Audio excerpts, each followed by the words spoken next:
Hey, I'm Angie. Welcome to my podcast, Chaotic Harmony. As soon as I think I have nothing left to talk about on here, something in my life happens and then bam, another topic is born.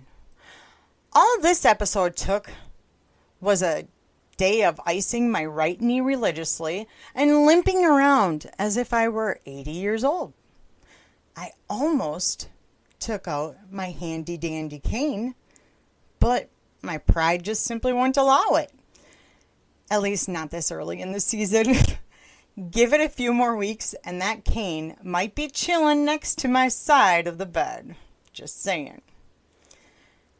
July 3rd, 2007.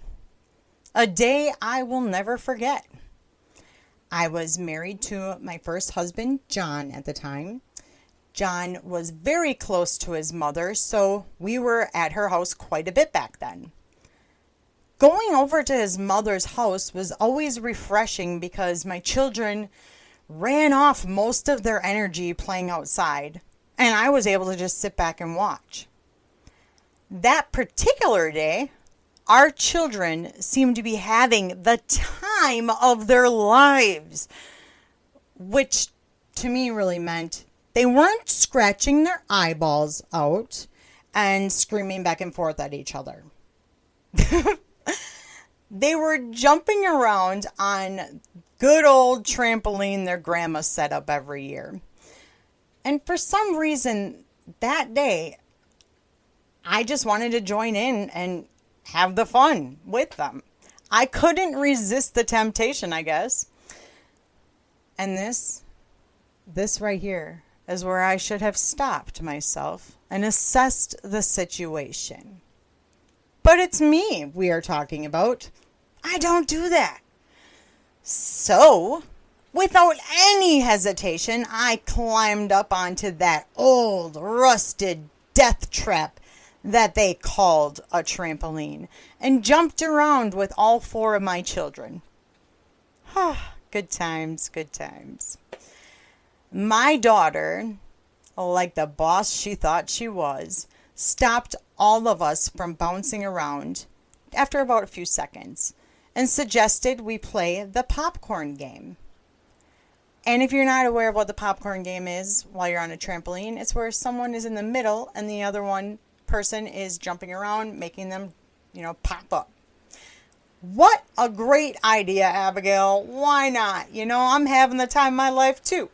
So my 300-pound self put all four of my children in the middle of that trampoline and went straight to work.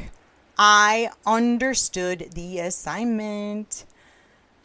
I was jumping around as high as I could to get my babies bouncing as high into the air as possible. Hearing the children's laughter made my heart melt. They were having a blast with me, their mama. Now, the only thing I was truly paying close attention to at the time was where I was actually landing after each bounce. I didn't want to land on one of my babies, obviously, and cause any injury or possible death due to the fact that I was 300 pounds. In other words, I wasn't paying attention to who may or may not be near the trampoline. Because honestly, I created an invisible bubble around us the minute I got onto that trampoline. And I tend to create invisible bubbles a lot in my life. And I should have learned my lesson many years ago, so I'm not sure why I still do that. Anyways, I don't know how long this popcorn game lasted. I really don't. I do, however, know how it ended. I was mid-jump. And when I went to look down at my precious little popcorn kernels, my babies, my old friend from high school, who was dating my brother-in-law at the time, slid onto the trampoline at that very moment. Apparently, she Sorry, inside joke with my husband. Apparently she couldn't resist the fun that we were having either. So it wasn't just me. And when my feet landed on that trampoline net, my bounce was forcefully stopped by her body weight, causing the worst pain that I can't even describe it. It was the worst pain I've ever felt in my life. And I had given birth to plenty of humans by that time. So that says a lot. My children went from giggling their cute little asses off to being completely terrified. And I don't blame them. One minute their mama is jumping around with them, and the next moment she's screaming and crying in pain. For them being 4 years old, 3 years old, 3 years old, and 2 years old, that's terrifying. I kept trying to get off of that damn trampoline once my bounce was stopped, but I could not. I knew something wasn't right. I seriously thought I had shattered my leg or that my leg didn't even exist. Now, luckily, we were at my mother-in-law's house when this all went down. So that was a built-in babysitter. She was able to watch my terrified children while I was taken to the emergency room. I wanted to go to the emergency room. John, my first husband, did not want to go, so I forcefully made him bring me. It was a 30-minute drive, but it felt like an eternity for many reasons. I was getting lectured at and yelled at as if I were a child by John, hence him being my first husband. And the pain in my right leg was unbearable. The ride home from the emergency room visit was just as much fun, if not worse. I was told by the emergency room doctor that after examining my x-ray, they determined I had a right knee sprain. They slapped a brace on my knee, gave me some crutches, and called it good. Oh, and they told me to stay off of trampolines. Oh, no shit, Sherlock. John was even more irritated with me after they said all that, and because it was just a sprain. He thought I was wasting his time, making things worse than they needed to be, and more importantly, I interrupted his beer time. Yeah, I was angry, more angry than I had ever been. I know I'm not the brightest crayon in the box. However, I knew my body well enough to know that my knee was messed up. I knew there was something worse going on than a simple sprain. And I shouldn't even say simple sprain because I know sprains, it tends to take longer to heal. But for I'm just saying simple sprain. The only thing I could do was get a second opinion from my family doctor as soon as I could and go from there. Until then, I had to try like hell to manage a household on crutches and try not to piss off my first husband while doing so. And let's just say that didn't work out very well. He didn't really exactly like any of my complaining. But who does? I'll give him that. Anyway, thankfully, I not only was able to secure a doctor's appointment for that second opinion I clearly needed, I was also able to find a new driver for me. One that was a lot nicer. My dear old grandma. Sure, she called me dumbass a few times on the drive there. But that was her love language. One that I inherited. So I knew she really meant, I love you and I'm sorry that you're in pain. Truth be told, I believe she just wanted to bring me to the appointment just so she could flirt with my family doctor. That just so happened to be her doctor as well. I'm only throwing this theory out there because she made many comments on how our doctor was so handsome. And if she were younger. Well, I really shouldn't say it like that. My grandma had a very deep voice, so it was like, Ah, he's handsome. If I were younger. I wish I was joking. That was pretty good. All right. Grandma drove me to the appointment, and just as I suspected, something wasn't right. My doctor took the knee brace off of me, touched one spot on my knee, which made me scream out in pain, and asked me to hang tight while he left the examining room. Angela needs an MRI right now. Please try to get her scheduled ASAP. Hearing that from my doctor through a closed door while I sat in that cold room, didn't feel very good at all. I was feeling very vulnerable. Didn't exactly make me want to jump up and down with the I'm right dance, even though I should have. I knew I was right the whole time. But hearing him, it made me scared. More scared. But that feeling didn't last too long. My doctor, again, was overheard saying, "Why did you discharge her with a brace and crutches without taking an MRI? There is clearly something more going on here." My doctor sounded very frustrated and angry when he said all of that. And I was still behind that other side of the door. All of me wanted to believe that he was just talking about a different patient. But I knew better. Like I said, I'm not the brightest crayon in the box, but I understood. And his very flushed face said it all when he walked back into the room.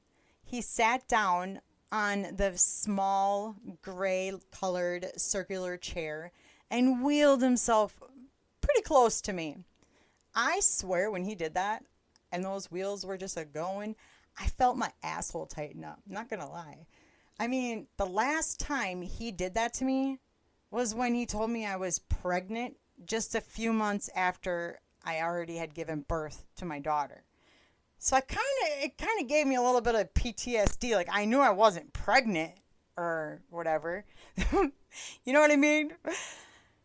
He ended up telling me that I was not pregnant. No, that I was wise, very wise. And I remember that to this day because no one else has ever called me wise.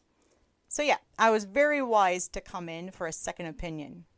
But duh, I knew that. And he was very confident that my right knee was not sprained, which I already knew. He also told me that I needed to get an MRI done immediately. He saved the best news for last. I needed to be seen by a knee surgeon, and he already had his nurse working on that referral. That feeling of being scared went away very fast and was quickly replaced with anguish. As much as I wanted someone to believe me and prove to everyone that all of the pain I was experiencing was legit, I sure as hell didn't want surgery. That was never even a thought. Believe it or not, I had 4 toddlers, literally ages 4 and under, and I needed both my knees to be in good shape if I was ever going to be able to chase after them. Not to mention, the thought of telling people that I jumped on a trampoline and destroyed my knee in the process sounded pathetic. I can't even say it without laughing. But it is kind of unbelievable if you think about it. Thankfully, I had my trusted grandma with me again. My compass, I call her. She was always good at calming me down with her one-liners. Even if I rolled my eyes every time I heard them, it didn't matter. "Angela, don't put the cart before the horse. Don't count your chickens before they hatch." Once again, she had a deeper voice, so it sounded totally different. I'm not exactly sure if those one-liners did the trick or if it was just because they came from her. Who the hell knows? They did somehow calm me down, though. Just enough while we waited for my MRI appointment. Now, my doctor was cool enough to get that scheduled as well, just a few hours after seeing him. Now, obviously, I'm a clumsy person, if you haven't figured that out by now. So this wasn't going to be my first rodeo when it came to getting an MRI. However, it was my first experience when it came to my headset. Shall I say, my headset malfunction.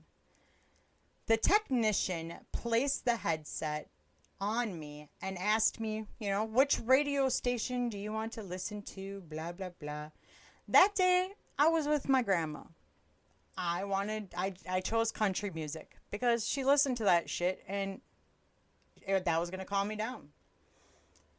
Then the tech left the cold ass room, talked to me through the headset, making sure that I knew what to expect, which I already knew everything. And then the MRI machine started doing its job. The music should have started playing through my headset once the MRI started. Keywords should have. Oh my God, it looks like someone took a butter knife to her knee and started butchering it. Look at those ligaments. Not good at all.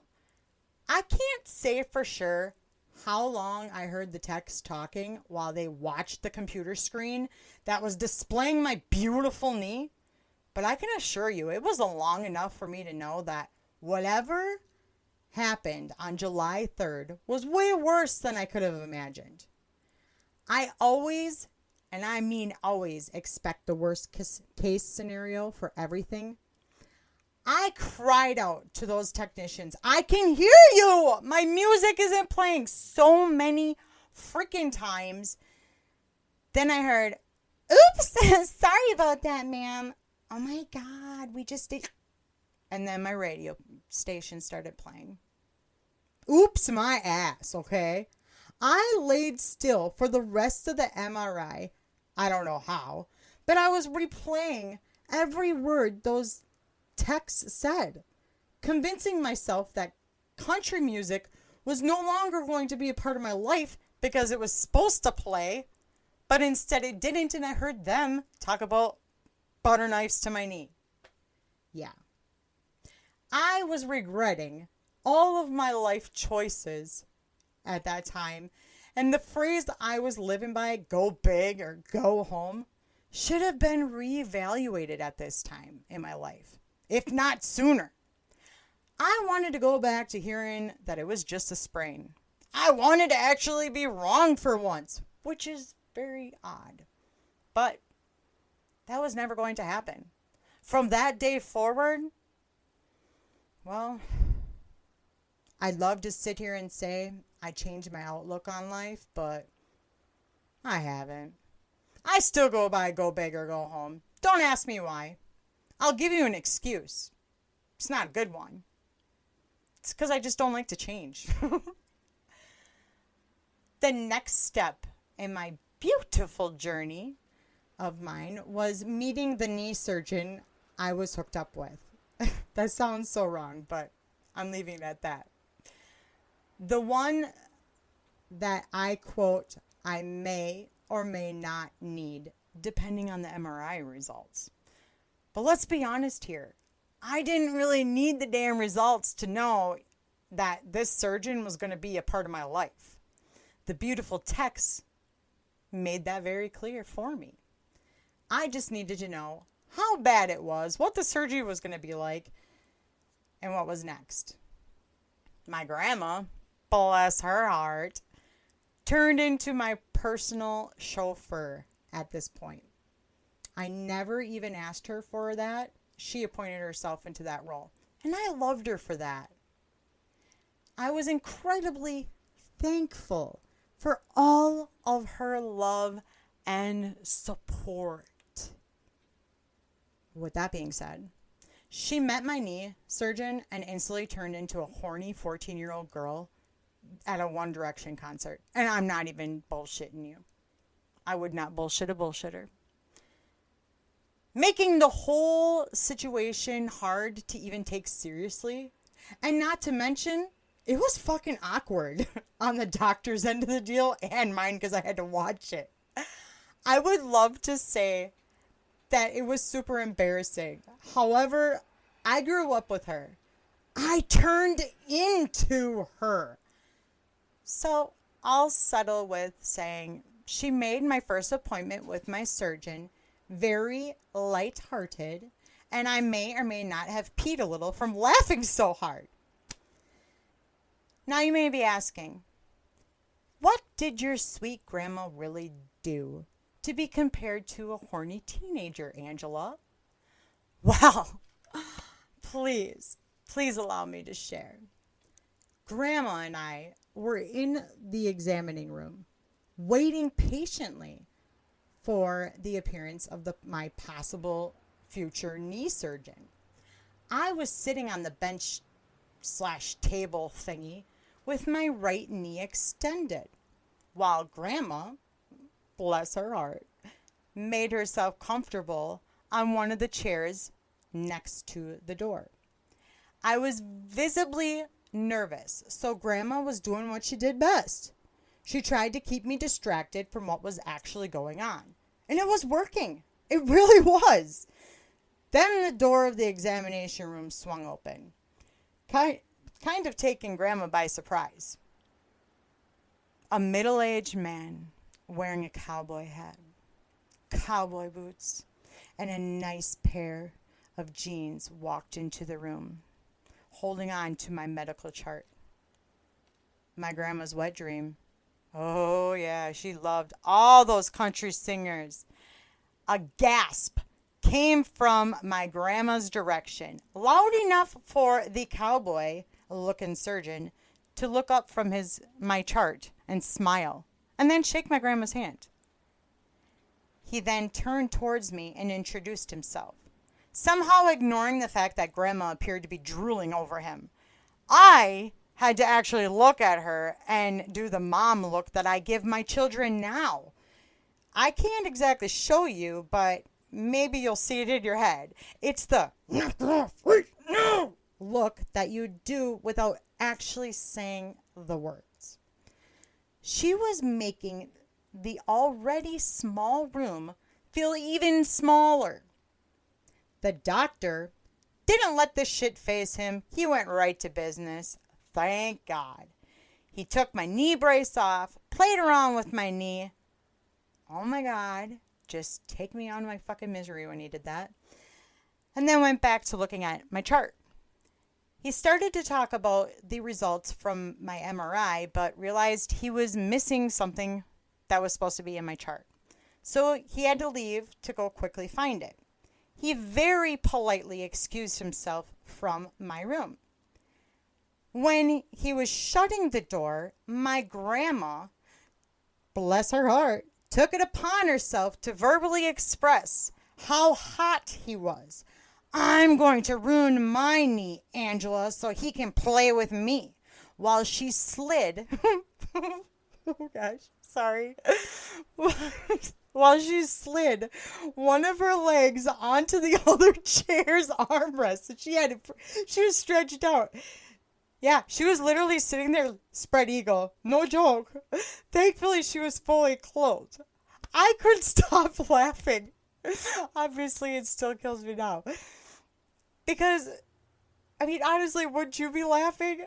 My grandma was sitting right next to that door, spread eagle, expressing what she wanted to do with my new surgeon, and I couldn't stop her. But the door opening up could stop her. That woman tried like hell to get her leg back down and sit back up, but it was too late. Not only did the cowboy doctor see her, he also made a point to make a comment about how the walls are kind of thin in that building as he made his way to me. Grandma, for the first time that I've ever seen her, looked embarrassed. And that never happens. It was then that I found out I somehow tore my MCL ACL, and LCL. And if you don't know what any of that is, it's all in your knees and it's ligaments. I absolutely needed reconstructive surgery, physical therapy before and after the surgery, and rest. I couldn't wrap my brain around all of it. All I did was jump around on a goddamn trampoline with my babies, and now I'm needing surgery? How in the hell was I going to be able to do anything with my children running around? It started turning into a mind fuck, to be honest. No matter how many times I was told that I was loved and supported, it didn't matter to me at the end of the day, especially in the middle of the night when I was just laying in bed by myself in complete darkness. Depression isn't fully understood until one is laying there feeling like the world would be better off without them in it. This chapter in my life got dark for a bit. Crutching around the house was challenging, to say the least. I couldn't put any weight on my right leg, and I'm clumsy as hell when I'm using two legs. I was a smoker at the time, and all the pain and stress I was going through made me want to smoke even more. Thankfully, my landlord gave me permission to smoke in our apartment hallway. Just as long as I opened up the window, he didn't care. It probably helped that my landlord was also my brother-in-law. He was in the process of remodeling an apartment on the same floor as ours, so there were some materials laying around, but nothing I couldn't crutch myself around. I mean, if I could manage to maneuver myself around toddlers that were purposely trying to trip me, then I could handle the little obstacle course that was going on in the hallway. That was my theory anyway. I never seem to remember just how airheaded or clumsy I am until after the fact. One night, shortly after I was told I needed surgery, my sister and cousin came over to hang out. They were a good distraction from the real world, and I needed their help with literally anything and everything. They were willing to help me with whatever I asked for. I mean, I needed help even showering, so it was that big. But that day, my biggest request was putting a chair in the hallway. I wanted to sit near the open window and smoke my cigarette in some kind of comfort, sorta. And I was getting a little worried that if I kept up with how I was actually getting myself out into the hallway, that I would fall through the very high second floor window and, well, probably not be alive for my much needed surgery. Now, how was I getting myself out there? I was crutching myself to the window, going around all of that shit that was laying around, holding myself up with one leg while opening an old window that was on the second floor, and it was like stuck all the time, and then leaning up against the wall. That smelled like disaster. The girls were happy to help me. In fact, they even hung out with me after they got my new smoking spot set up, and we chatted away about life. If I didn't know any better, life felt normal at that moment. Not gonna lie, I felt like a king on a throne in that old raggedy ass chair. But that is where I should have stopped myself. Stop thinking my life is normal. Ain't nothing normal about me, okay? While I sat on my pretend throne, I took a few long drags from my stale-ass cigarette, literally closing my eyes while I inhaled, just to soak up that moment. Not even a stale cigarette could ruin this moment for me. Correction. My cousin screaming, "Bat!" could have ruined it for me and did ruin that precious moment. My cousin went from a chatterbox about boys to screaming bloody murder in a matter of seconds. It was kind of dark in the hallway, so I couldn't see what she was screaming about. But judging by how she was acting and hearing the word bat, yeah, I wanted nothing to do with it. Before I could even respond, my sister started doing the same damn thing. She started yelling out, "Bat!" as she threw her body all over the damn place. Now, I thought for sure that they were messing with me. They had to be, because I didn't see a bat, and I was near the both of them. And, just throwing this out there, I lived in that damn building long enough to know that if there was bats in there. So, I decided that the girls were definitely fucking with me. Maybe it was their attempt to make me laugh. If so, it was fucking working. They looked like morons trying to get something out of their hair that wasn't there. Like a true king on the throne, I decided to look past the situation. I took another long drag of my cigarette while the two girls ran around with their panties in a bunch.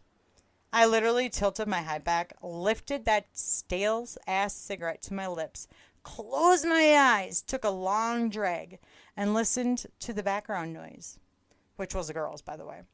Still trying to ruin my moment, for sure. But then, I felt something touch the top of my head. Oh, hell no. Fuck that. Now, I wasn't allowed to put any weight on my right leg.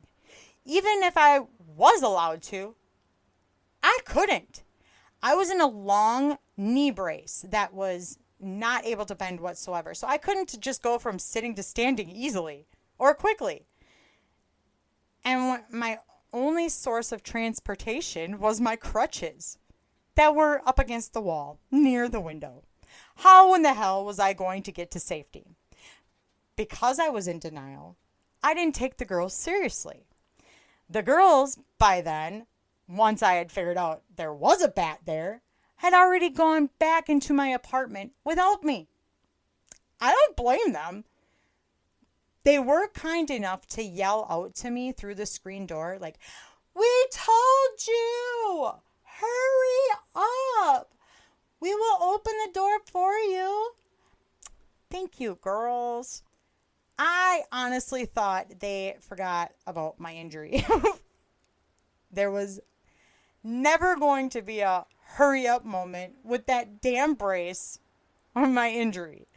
The bat didn't seem to care too much about the chaos it was creating because the damn thing seemed to fly over my head more times than I could count. And every single time, I could have sworn I felt its creepy little nails gliding through the top of my head through my hair. That bat was on a mission. For my sake, I'd like to pretend that the bat was motivating me, showing me that I could, in fact, hurry up.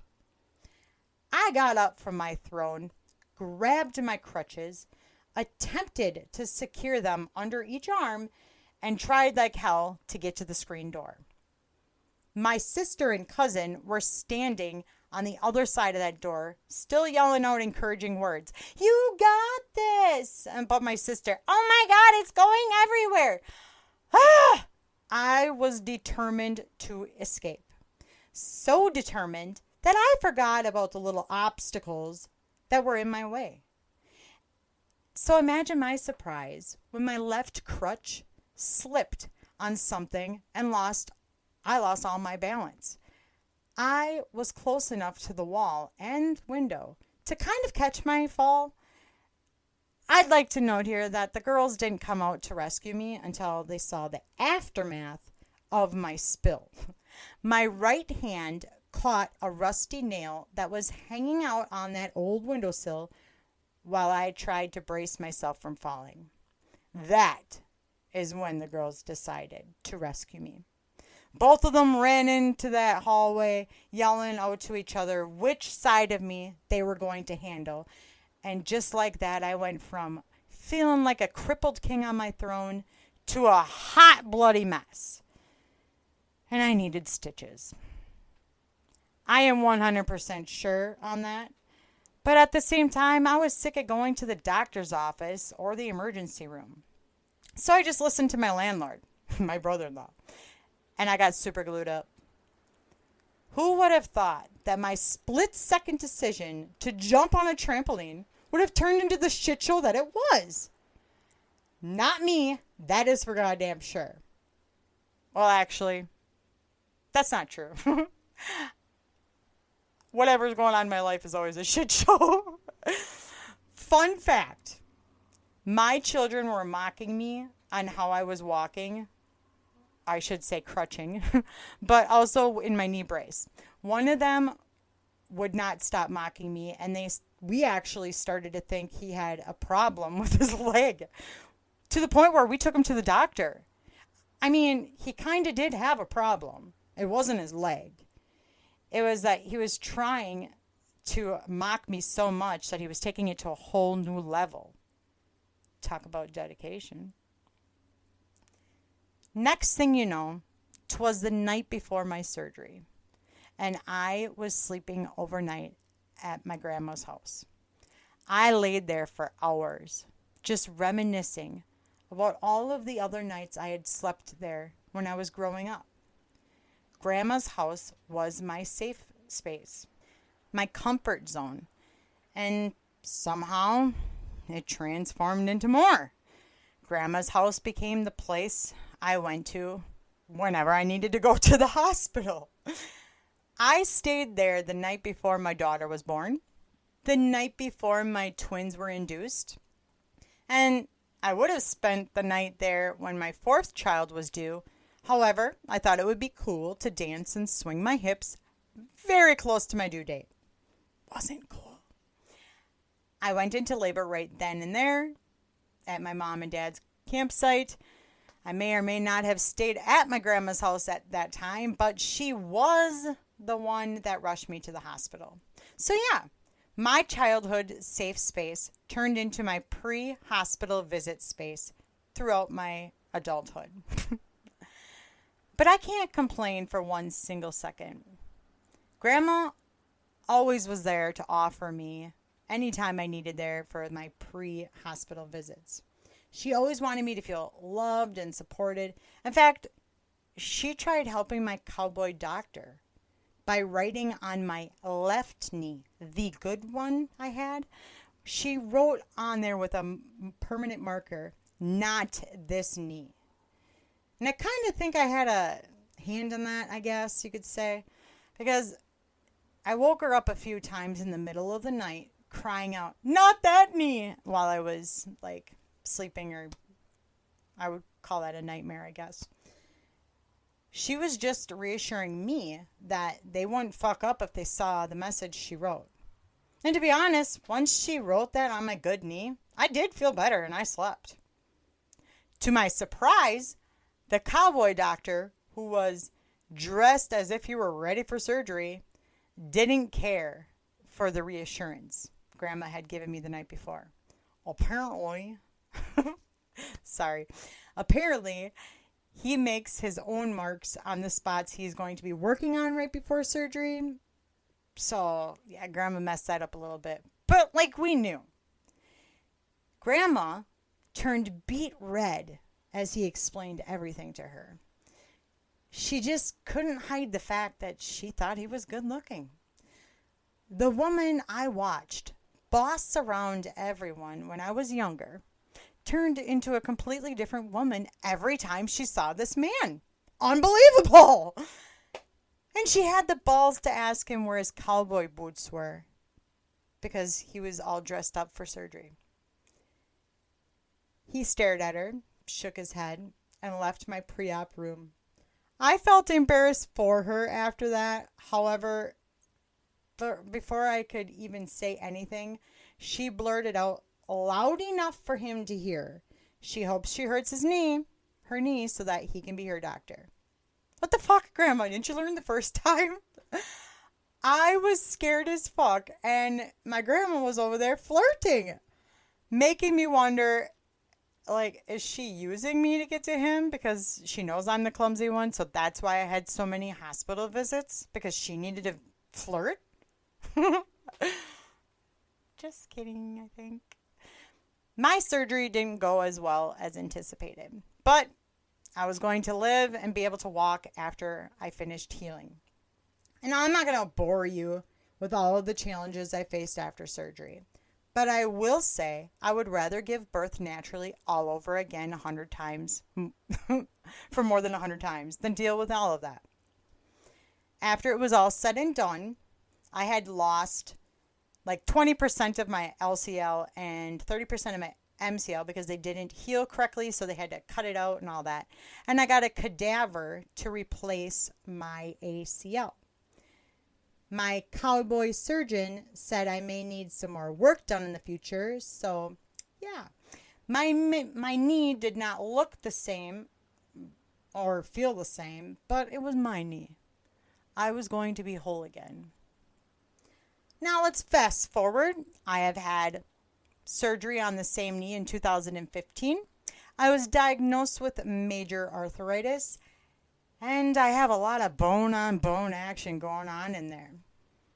And now I am at the point of no return.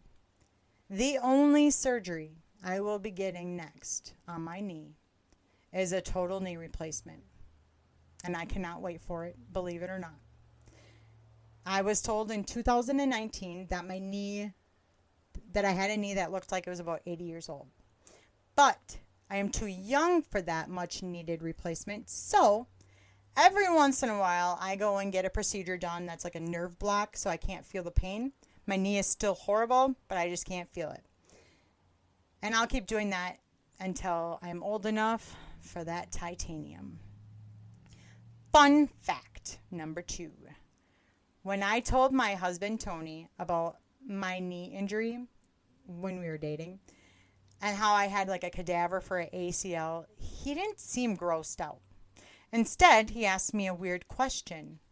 Like, do you hear what they were thinking? Do you connect with it? I thought nothing of it. Years later, and I mean many years later, he finally confessed to me that when he found out about it, he made sure to never touch that knee or sit near it. So I guess it did gross him out. Oh, he is okay with it now, I think. I don't know. I guess I'll find out after this recording. So that's good, I guess.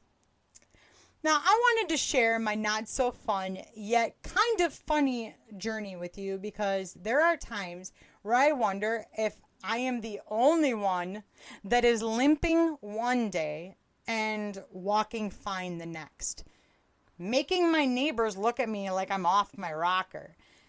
I also wanted to share my journey to let you know that you are not alone. I, too, make stupid split-second decisions like, look what I can do, without calculating all of the what-ifs. And I should know better, because I seem to be a magnet to all the worst-case scenarios. I guess what I'm trying to say to you is, if you see me limping, crutching around, or rolling around on a scooter at a mall or store, mind your business and let me roll. This knee only has one life to live, and it's on life support. And that about wraps it up for me. Thank you so much for tuning in today.